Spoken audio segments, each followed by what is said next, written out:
Saudara Lur, 4 bangunan di kawasan Simpang Rawa di Kampung Keramat Luar, Kecamatan Kota Sigli pada Senin 16 Desember 2024 sekitar pukul 9.45 waktu Indonesia bagian Barat terbakar. Keempat bangunan yang berada satu atap itu antara lain satu unit dijadikan rumah, usaha jual lontong, dan bengkel sepeda motor. Rumah yang terbakar tersebut berada di pinggir jalan menuju Kampung Pasirawa, Kecamatan Kota Sigli.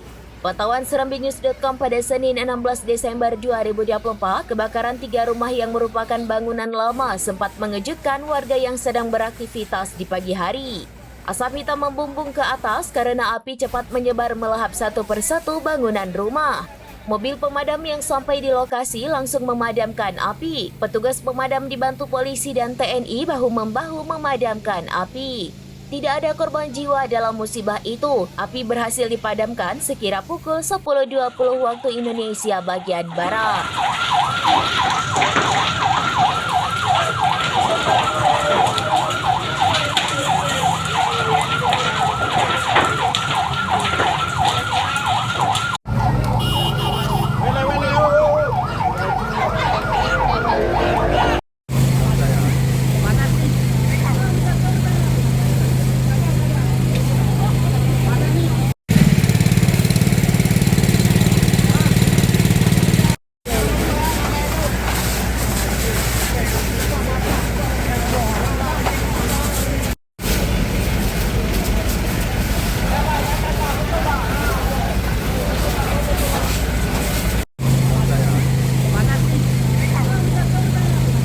Dari PD, Muhammad Nazar, serambinews.com. Download Tribun X sekarang, menghadirkan lokal menjadi Indonesia.